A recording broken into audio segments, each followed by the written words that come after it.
우리 지난 주일은 부활주일이었죠. 네. 그런데 사실 이 부활절 절기가 그 하루가 아니라 여러분 50일이라는 거 알고 계시나요? 우리가 사순절 기간 동안에 40일 동안 예수님의 고난을 묵상하고 경건하게 생활했잖아요. 이제 부활주일 이후로 기쁨의 50일이라고 해서 이 기간에는 죽음을 이기신 예수님을 기억하고 구원의 기쁨을 삶에서 누리는 기간으로 그렇게 지냈습니다. 그래서 50일간 이 기간을 지내는데, 전통적으로 이 기간에는 기뻐해야 하기 때문에 금식도 금지가 되고 무릎을 꿇지도 못하게 했습니다. 그래서 그만큼 삶에서 예수님의 승리를 충만히 좀 누리자라는 마음으로 그 기간을 보냈던 것이죠.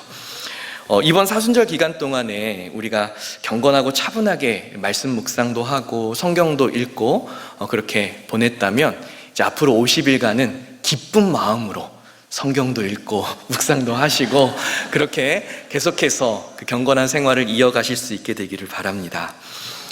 네. 이 기쁨의 50일은 우리 신앙의 대선배들이 그 예수님의 부활을 목격한 이후에 이전과 전혀 다른 삶을 살게 된 것에서 시작이 됐습니다.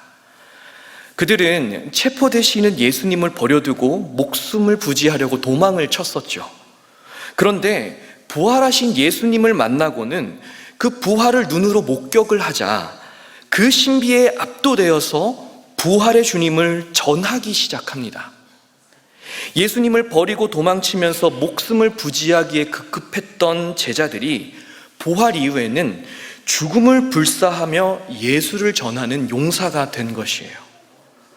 온갖 살해 협박에도 불구하고 부활의 예수를 전했고, 로마라는 거대한 제국과 황제의 권력 앞에 조금도 기죽지 않고 당당하게 예수가 주님이시다, 예수가 이 세상을 다스리시는 왕이다라고 선포했습니다. 그들의 이 변화의 원동력이 무엇이었을까? 바로 부활을 경험했다는 거예요. 그들에게 나타난 이 역동적인 변화, 부활을 경험하고 부활을 통해서 다시금 해석한 세상은 그들에게 승리하는 세상이었습니다. 그동안 그들이 오해했던 예수님과 그분의 나라에 대한 재정립을 하기 시작한 것이죠. 그래서 사도행전 1장 3절에 보면 부활하신 예수님이 제자들과 40일 동안 하신 일에 대해서 나와요. 우리 함께 읽어볼까요? 시작. 그가 고난 받으신 후에 또한 그들에게 확실한 많은 증거로 친히 살아계심을 나타내사 40일 동안 그들에게 보이시며 하나님 나라의 일을 말씀하시니라. 아멘. 예수님께서 40일 동안 제자들에게 나타내시며 하나님 나라의 일을 가르치셨다라고 나와요. 여기서 말하는 하나님의 나라의 일이란 게 무엇일까 생각해 보면, 예수님께서 공생의 기간 동안 3년 동안 누누이 가르치셨던 그 하나님 나라의 이야기였을 겁니다. 그런데 제자들은요, 처음에 그 나라의 이야기를 들었을 때 자신들의 상식과 관습의 밖의 이야기들이라 잘 이해를 하지 못했어요. 그래서 성경을 읽어보면 예수님이 그 나라를 소개해주면 계속 되묻죠. 예수님, 그 말씀은 무슨 뜻이죠? 그 나라는 도대체 어떤 곳이죠? 라고 계속 물어보는 장면이 나옵니다. 그런데 부활을 경험하니 모든 퍼즐 조각이 맞춰지는 거예요. 아, 예수님이 말씀하시는 그 나라가 이 부활의 능력을 통해서 보면 가능한 것이구나. 그 나라가 저 멀리 동떨어져 있는 미지의 세계에 있지 않고 부활하신 예수님과 함께하면 우리가 이룰 수 있구나 하는 믿음과 확신이 생긴 겁니다. 죽은 자를 다시 살리시며 영원한 생명을 허락하는 분, 그 모든 것을 가능케 하시는 하나님이라면 그 나라 얼마든지 이룰 수 있겠다라는 믿음이 생긴 거죠. 부활의 예수님께서 이미 하늘에 완성되어 있다라고 하셨고, 언젠가 그 완성된 하늘나라에 우리를 초대하실 거라고 약속하셨습니다. 그래서 부활을 경험하고 나니 그 나라에 대한 믿음과 확신이 생기는 거예요.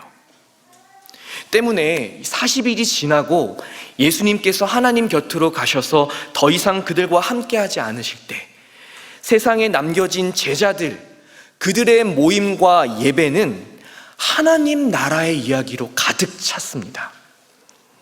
이런 거죠. 서로 말하는 거예요. 예수님이 하나님 나라가 무엇 같다라고 얘기하셨었지? 야, 겨자씨라고 얘기하셨잖아. 아, 맞다. 하나님 나라 겨자씨라고 했지. 맞아. 그 겨자씨 같은 하나님 나라 우리 안에서 함께 이뤄보자. 그러며 서로에게 그 하나님 나라를 이야기하고 기대를 이야기하고 감동을 나누었던 겁니다. 사실 그 나라는 비밀로 감춰져 있기 때문에 인간의 언어로 명확하게 표현하기는 힘들지만 예수님 약속대로 그 나라가 이미 완성이 되어 있고 아직 우리에게 오지 않았지만 지금 여기서 그 나라를 소망하며 이루며 살 수 있기에 함께 모여서 그 나라를 이루자 했던 게 교회의 시작입니다. 기독교의 시작인 것이죠. 지금 우리도 매주일 일요일을 주일로 여기고 예배를 드리고 있습니다. 본래 구약의 율법이 지정한 안식일은 토요일입니다. 그런데 왜 토요일에 예배를 안 드리고 주일에 예배를 드려요? 바로 예수님께서 주일에 부활하셨기 때문에, 안식 후 첫날 일요일에 예수님께서 부활하셨기 때문에 그 부활을 기억하고 부활을 통해서 우리의 삶을 돌아보는 성도들은 일요일에 모여서 예배를 드리는 겁니다. 초대교회 성도들은 옛 언약인 율법을 따르지 않고 새 언약이신 예수님을 따르며 매주 부활의 날에 모여 그분이 부활하심이 우리에게 어떠한 소망이 되고 그분이 가르쳐 주신 하나님 나라가 어떠한 곳이었는지를 떠올리며 그렇게 모여왔습니다. 오늘날 우리가 예배를 드리는 이 예배도 마찬가지죠. 그러면 여러분 질문 한 가지 해보겠습니다. 여러분 매주일 모이면서 하나님 나라에 대한 소망과 기대를 나누고 계십니까? 네, 괜찮습니다. 네, 자신 없어도 괜찮습니다. 네, 우리 예배가 그러한 줄로 믿습니다. 하나님께서 다스리시는 나라에서 우리는 그의 다스림을 받으며 예수님께서 우리에게 보여주신 섬김과 용서와 용납의 삶을 우리 안에서 나타내려고 우리는 애쓰고 있습니다. 적어도 그러려고 노력하고 있는 많은 교회 중에 하나가 우리 교회인 줄로 믿습니다. 예수님께서는 분명히 말씀하셨어요. 하나님 나라의 복음이 모든 민족에게 전파되면 끝이 온다. 예수님이 말씀하신 그 끝이 어떠한 모양으로 어떻게 언제 올지 아무도 모릅니다. 하지만 지금 우리가 할 일은 우리 안에 하나님 나라를 이루고 또 아직 하나님 나라를 경험해보지 못한 이웃과 민족들에게 그 나라를 경험하게 하는 것, 그것이 지금 우리가 이 땅에서 이어가야 할 사명인 거예요. 작게는 여러분의 가정이 하나님 나라가 되게 하고, 넓게는 우리가 몸담는 지역 사회가 하나님 나라가 되게 하고, 더 넓게는 온 세계가 하나님 나라가 되게 하는 것이지요. 그리고 나면 하나님이 정하신 때에 끝이 오는데 그 끝 이후에는 더 이상 그 나라를 이루려고 노력할 필요가 없어요. 왜지요? 이미 완성되었기 때문에. 그곳은 아픔도 슬픔도 없고 싸움과 전쟁도 없고 장애와 죽음도 없는 완전한 생명의 삶으로 영원히 살아가는 진정한 구원을 경험하게 될 겁니다. 그래서 우리는 그 끝이 올 때까지 그 나라를 우리 안에서 이루어가며 살아가는 거예요. 그렇다면 우리는 예수님께서 우리에게 알려주신 그 하나님 나라를 확인해야 합니다. 그곳이 어떤 곳이며 우리는 어떠한 모양으로 그곳을 이루어야 가는지를 예수님의 말씀을 근거로 확인을 해야 합니다. 완성되어 있는 그 나라와 우리가 이뤄가야 할 그 나라의 오차 범위를 줄여야 하는 것이죠. 복음서에 보면 하나님 나라에 대해서 예수님이 말씀하신 많은 본문들이 있습니다. 그 중에 마태복음 13장은 그 이야기를 한 곳에 묶어놓은 장입니다. 여기서 한 가지 정리하고 가야 할 것이 이 천국과 하나님 나라가 무슨 차이가 있느냐 하는 것인데, 의미는 같거든요. 다른 용어를 썼지만 유대인으로서 유대인을 위한 복음서를 기록한 마태는 유대인에게 익숙한 하늘나라, 천국이라는 용어를 썼어요. 그래서 여러분 어플 검색해 보시면 천국이라는 단어는 마태복음에만 나옵니다. 그리고 유대인이지만 이방인을 위해서 복음서를 기록한 마가는 이방인에게 익숙한 하나님 나라라는 용어를 써요. 그리고 누가도 마찬가지고요. 그러면 진짜 예수님이 쓰신 용어는 천국이냐 하나님 나라냐 라고 질문을 하면 제가 할 말이 많아지기 때문에 오늘은 잠시 덮어두고 하나님 나라라는 용어로 좀 통일을 해서 말씀을 전하도록 하겠습니다. 우리 예수님께서 말씀해 주신 그 하나님 나라 많은 이야기 중에 겨자씨와 누룩 이야기가 있어요. 먼저 겨자씨 이야기인데요, 흔히 겨자씨 이야기는 이 작디 작은 씨앗이 땅에 심겨지고 큰 나무가 되는 것처럼 하나님 나라도 처음에는 작아 보여도 나중에는 크게 성장하고 부흥한다는 이야기로 많이 듣습니다. 오늘날까지 이 비유가 이 교회의 양적 성장에 얼마나 많이 이용되는지 몰라요. 겨자씨가 정말 작은데 그게 심겨져서 큰 나무를 이루고 거기에 많은 새들이 쉬듯이 교회가 처음 시작할 때는 작게 시작하지만 하나님이 크게 자라게 해주신다라는 거죠. 그런데 우리가 이 겨자씨와 겨자나무가 어떠한 식물인지를 알면 조금 다르게 이 본문이 다가옵니다. 사실 겨자는 이 봄이 되면 갈릴리 호수의 그 주변에 피는 잡초입니다.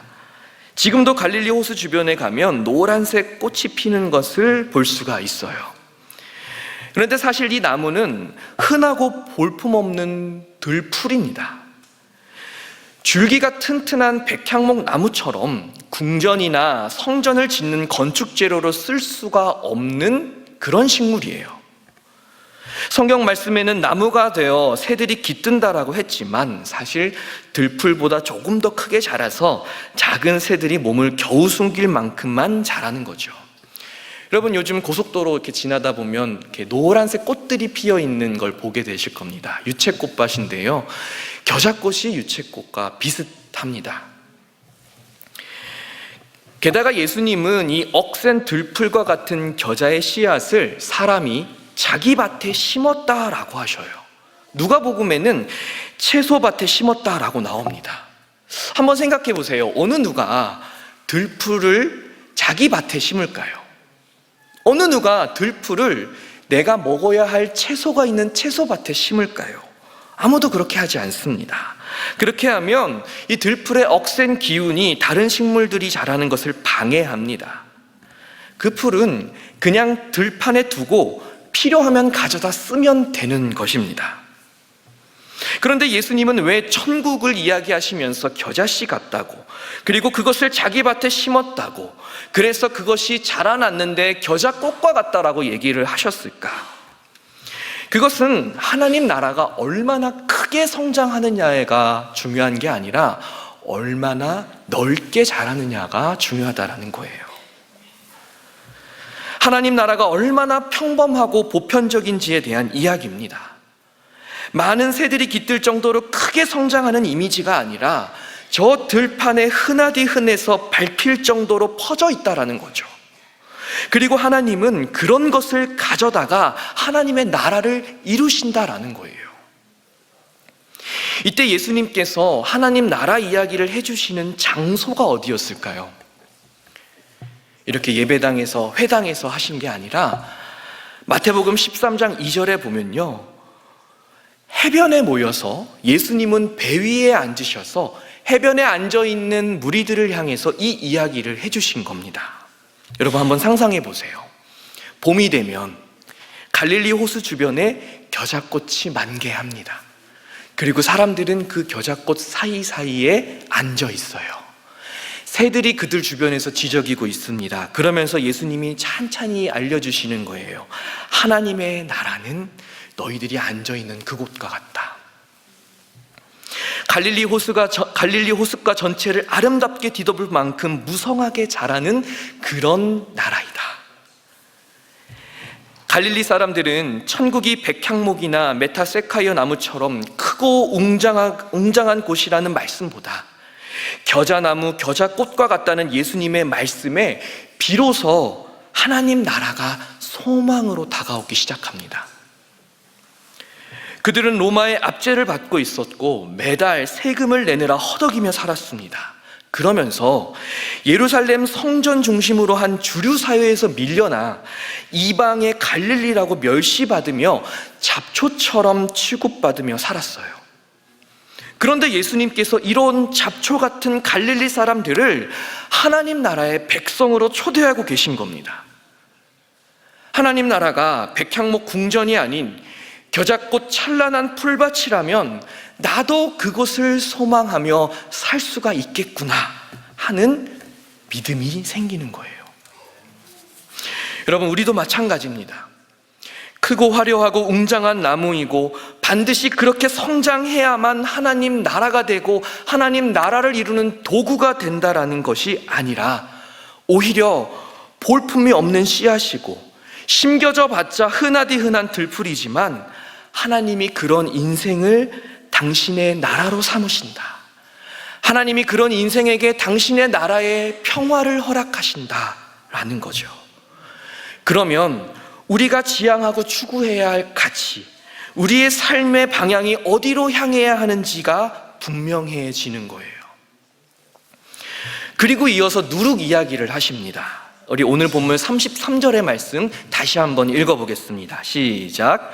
또 비유로 말씀하시되 천국은 마치 여자가 가루 서말 속에 갖다 넣어 전부 부풀게 한 누룩과 같으니라. 아멘.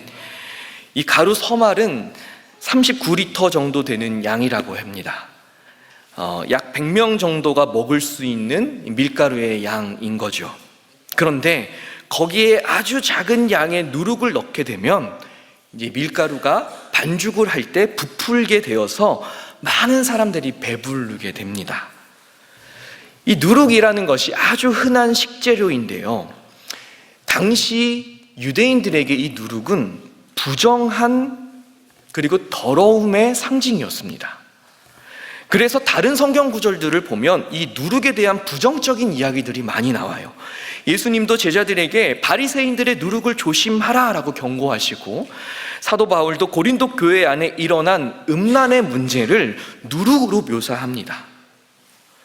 그러면서 이 누룩이 부정하기 때문에 6월절이 되면 대청소를 하면서 온 집안에 누룩이 붙어 있는 것들을 제거했습니다. 지금도 그러고 있어요. 봄맞이 대청소를 하는 거죠.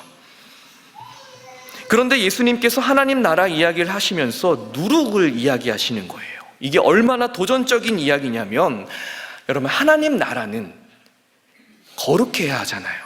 그런데 누룩이라고 하면 거룩한 곳이 아닌 부정한 곳이 돼버리는 겁니다.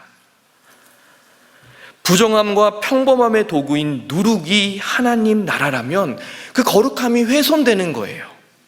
게다가 여러분, 이 누룩을 넣은 사람이 누구라고 나와요? 여자래요, 여자.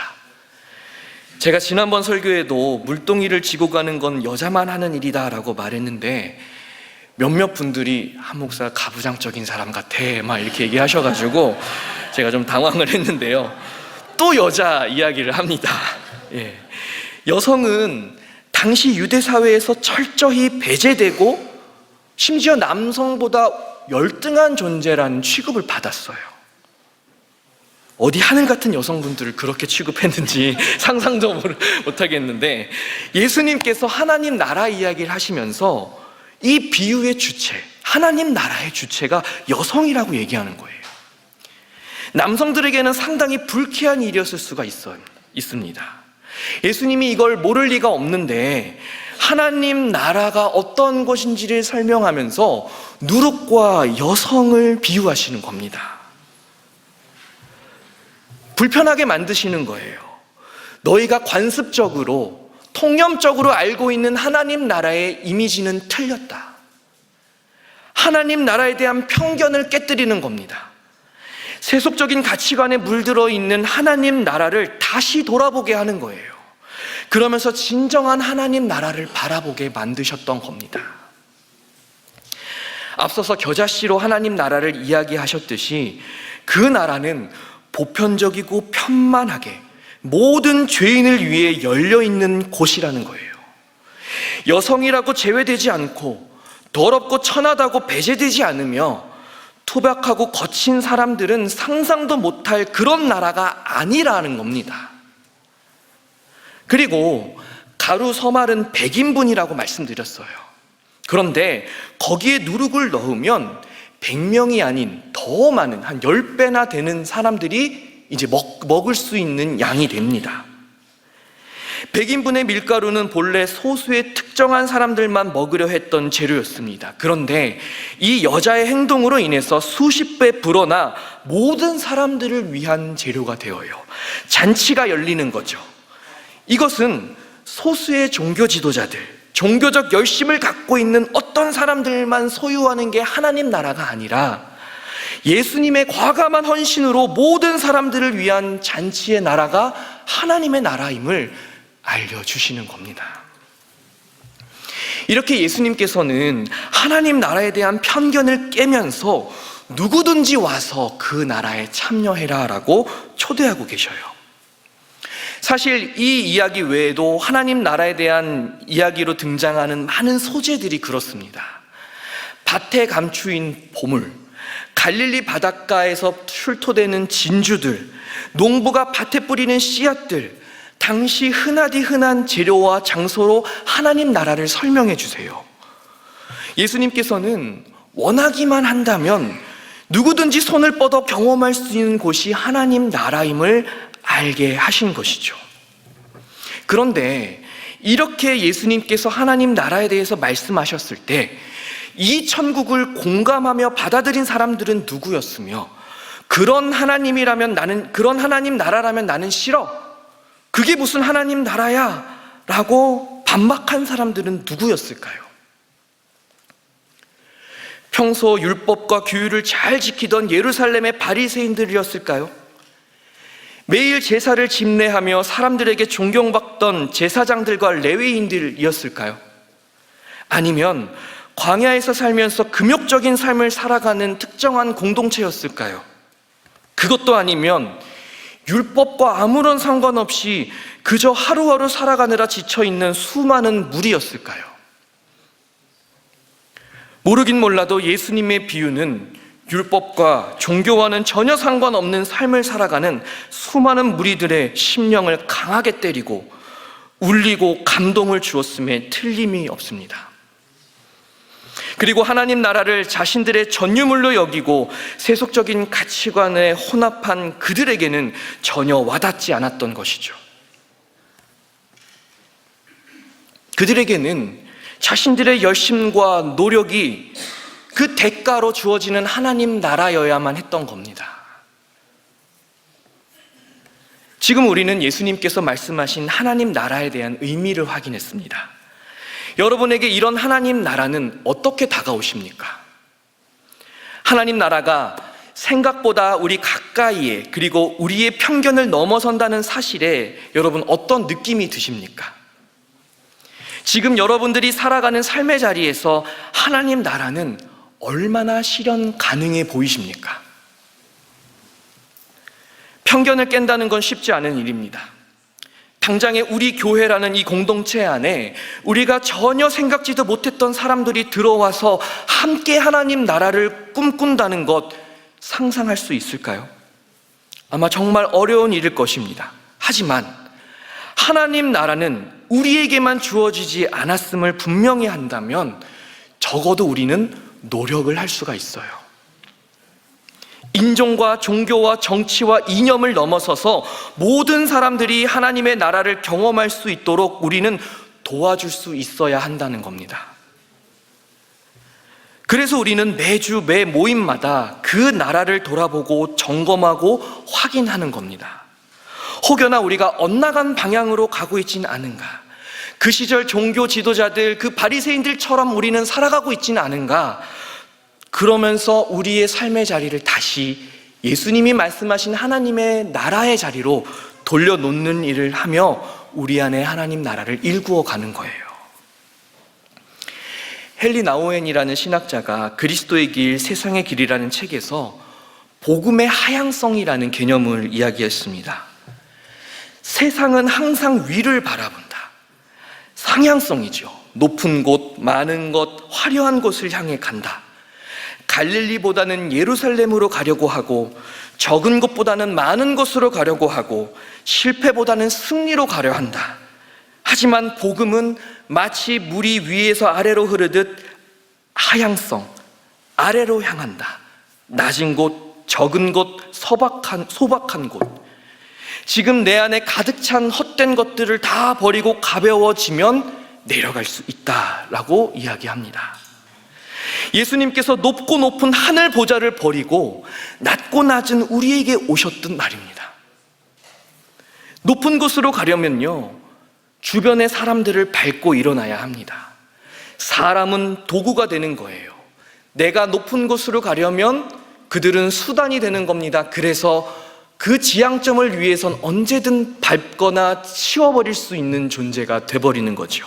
하지만 낮은 곳으로 가려면 경쟁할 필요가 없습니다. 그러면서 사람이 보이는 거예요. 수단으로 전략해서 상처 입은 사람들이 보이는 겁니다.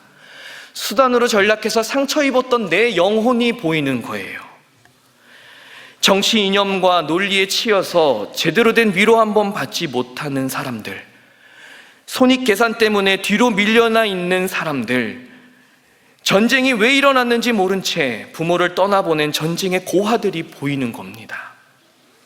편향된 도덕과 윤리의 잣대가 두려워 살아갈 희망을 찾지 못하는 연약한 이웃들이 보이는 거예요.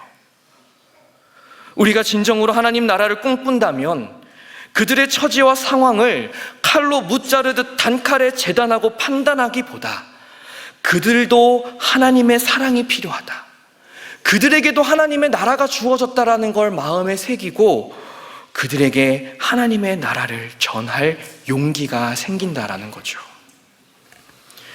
여러분, 우리 멀리 볼 것도 없습니다.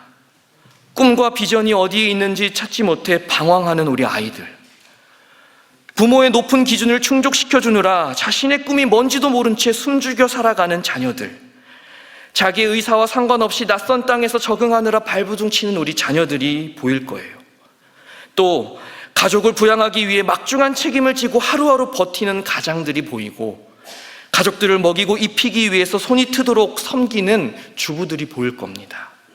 가족들이 보이는 거예요. 하나님 나라를 제대로 보니 내 사랑해야 할 가족들이 보이는 겁니다. 예수님께서는 그런 우리에게 너희가 서로에게 하나님 나라의 통로가 되어주라 라고 말씀하셔요. 하나님 나라를 각자의 삶에서 나타내며 서로에게 위로가 되어주라 라고 하십니다. 내 삶이 하나님 나라가 되어서 당신이 나를 통해 진정한 하나님 나라의 평안을 누렸으면 좋겠다. 그것이 세상 끝날까지 우리가 붙들어야 할 사명입니다. 요한복음 3장 16절에는요, 하나님이 세상을 이처럼 사랑하사 독생자를 주셨다라고 말합니다. 하나님이 세상을 이처럼 사랑하셨는데, 하나님이 사랑하신 세상은요, 나만 있는 세상이 아니에요. 우리만 있는 세상이 아닙니다. 온 세상 피조 세계를 뜻해요. 그리고 우리 모두가 하나님의 은혜 아래 있음을, 우리 모두가 하나님의 자녀이며 하나님 나라의 백성임을 예수 그리스도의 죽으심과 부활을 통해 알게 하셨습니다. 그래서 공짜로 그 나라를 선물 받은 우리는 우리의 삶 속에서 하나님 나라를 실현하며 숨 쉴 겨를도 없는 사람들에게 하나님의 나라는 이런 곳이야, 하나님의 나라는 이러한 삶이야 라는 걸 보여주는 거죠. 사랑하는 여러분, 예수님께서 우리에게 보여주신 하나님 나라가 이제 좀 보이십니까? 부활하신 예수님께서 지금도 살아계셔서 우리와 함께 하시며 그 나라를 우리의 삶 속에 이루어 가시도록 돕고 계십니다. 10년 전에 마커스라는 찬양팀에서 그가 다스리는 그의 나라라는 찬양을 발표했습니다. 찬양의 시작은 아이들이 질문하면서 시작해요. 하나님 나라는 어떤 것일까? 아픔과 슬픔이 없는 나라인가요? 하지만 이곳은 그렇지 않은 걸 하나님 나라에서 살고 싶어요. 그러자 어른들이 대답해 줍니다. 하나님 나라는 이곳이란다. 여전히 아프고 슬픈 일이 있지만 행복과 기쁨이 여전히 있는 걸. 우리가 하늘과 땅의 통로다. 이 땅에서 하늘 뜻을 품고 사는 사람들, 믿음으로 하늘 뜻을 보여주는 사람들, 보내어진 자리에서 동참하는 사람들, 믿음으로 주님 보기를 소망하는 사람들, 그들을 통해 하나님이 회복하고 통치하실 거야. 주님이 이곳에 다시 오시는 날 세상과 우리는 완전하게 변할 거야. 그때까지 아름다운 세상 만들어 너희에게 전해줄 거야. 그것이 우리가 해야 할 사명이니까. 그리고 다음 해에 세월호 참사로 많은 아이들이 세상을 떠나게 되면서 이 찬양은 그리스도인들에게 하나님의 나라가 어떤 곳인지 마음에 새기게 했습니다. 저는 그때 안산에서 사역을 하고 있었는데요. 딸을 먼저 떠나보낸 집사님 가정을 곁에서 지켜볼 수밖에 없었습니다. 어떤 말로도 위로를 못 드렸어요. 그런데 집사님께서 딸의 장례를 치르시고는 일주일 만에 교회로 돌아오셔서 맡겨진 부서의 교사로 섬기셨습니다. 그래서 제가 너무 마음이 안 좋아 집사님 좀 쉬셔요 라고 얘기를 드렸는데 집사님이 해주신 이야기가 저를 완전히 바꿔버렸어요. 괜찮아요. 제 딸 천국에서 다시 만날 수 있잖아요. 저는 우리 부서 아이들에게 천국을 알려줘야 돼요 라고 말씀하셨습니다. 웃으시면서 그 말씀을 하시는데 저는 그분에게 하나님 나라가 너무 명확하고 분명하다는 걸 느낄 수 있었어요. 그리고 그 집사님에게 배운 우리 초등학생 아이들이 지금 얼마나 건강하게 성장했는지, 작년에는 한 아이가 신학교에 입학했다며 연락도 주었습니다. 그러면서 참 어른들이 미안하다라는 생각을 했어요. 이 땅에서 하나님 나라가 어떠한 곳인지 우리는 보여줘야 하는데 욕심이 많고 거짓말도 하고 또 손해보기 싫어서 감추고 숨기고 그렇게 하다가 창피하고 부끄러운 어른들이 우린 되었습니다. 그리고 그 피해는 아무것도 모르는 아이들이 고스란히 경험해야 합니다. 그래서 우리는 더더욱이 하나님의 나라를 똑바로 바라봐야 해요. 우리 안에 정말 그 나라를 잘 이루고 있는가? 내가 몸담고 있는 나의 가정, 나의 삶, 나의 직장, 나의 교회, 나의 사회가 하나님 나라 되게 하기 위해 내가 애쓰고 노력하고 있는가? 여러분, 그 노력이 있어야만 우리의 삶이, 우리 자녀들의 삶이 진정한 평안과 기쁨의 삶으로 그렇게 바뀌어갈 수가 있는 것입니다. 예수님께서 이루신 그 나라, 예수께서 우리 안에 이루실 그 나라를 위해 우리는 오늘도 교회로 모입니다. 우리 함께 찬양하겠습니다.